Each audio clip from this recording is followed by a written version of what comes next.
I could have taken the Democratic and the Republican candidates' traditional views and said, hell, I want that money. I'm going to get that $90 million. That'll help me win the White House. It'll make it a lot easier.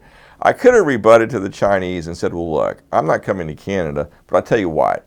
I know this really cool restaurant over here in Georgetown, Washington, D.C., 4 miles from my house, and they serve the most exquisite food you could possibly imagine, and they have this fantastic view of the Potomac River, and I'm going to give you, let's call it 3 hours, okay? I'm going to give you 3 hours of my time. We'll go to this nice restaurant. We'll have a nice 3-course meal, and we'll have drinks on you, of course.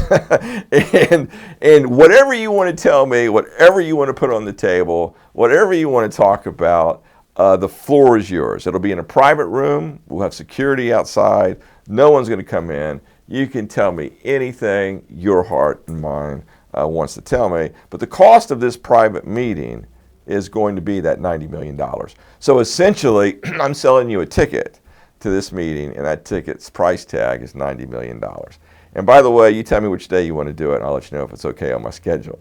And so what we've done is we've taken China's attempt to bribe and blackmail a potential future president, Robert Quigley, and we've turned it into a fundraising event. Well, underneath current campaign laws, by turning that into a fundraising event, that $90 million would become very legal. And I only have to disclose to the Federal Election Commission that I held a fundraising event. I'm going to just pick January 1st, 2023, just as a random off-the-head date.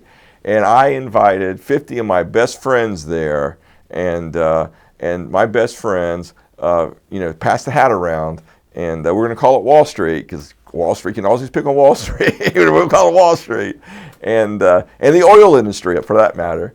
So we got Wall Street, we got the oil industry, and they passed the hat around, and they came up with $90 million, and that's what we raised at that fundraiser.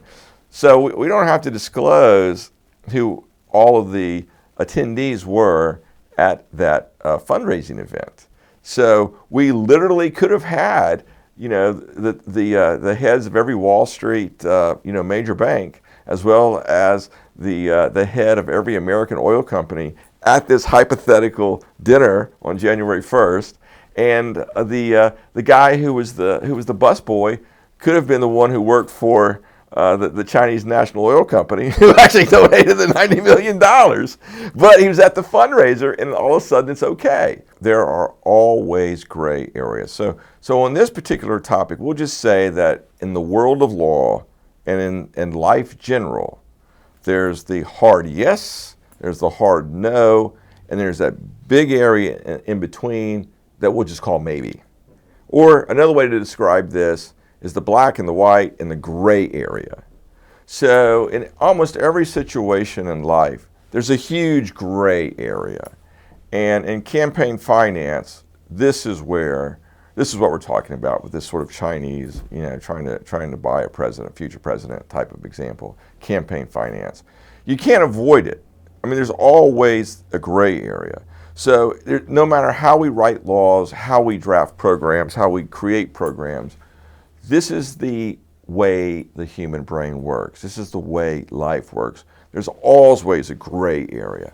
The difference is something that you're not going to hear from Biden. You're not going to hear this from Trump. We didn't hear it from Hillary or Obama. They didn't take the high road and say, you know what? This is America's game. The team is America. So I just let them know what comes through my desk, what comes through my communication channels. I choose to disclose these activities because in my own view, I'm answering to the American people. And they need to know that this situation happened and this is how I dealt with it. And a lot of politicians will think I need to go see a mental professional because who gives up $90 million? This is how you solve problems. You can't even begin to solve problems unless everybody at that problem-solving table is 100% honest and above board about everything. Because the politics is not a game of getting rich. I mean, if somebody wants to get rich, go trade stocks on Wall Street. Go participate in our 30 million new business ownership program, and go open a business. You know, go get a job in your local community. Lots of companies are hiring these days. I just heard that Walmart is bumping up their salary $2 because they're losing people left, right, and center, and they have a huge workforce to replenish. So they're going to be up to $22 in the next few months here in D.C. We've talked about this before, but it's rising. So I mean, if one wants to get rich in life, there are so many ways to go out and build a business. Politics is not that way. Politics is about solving problems, you know, and that's where the Quigley administration will be, and that's where the Independence Party is.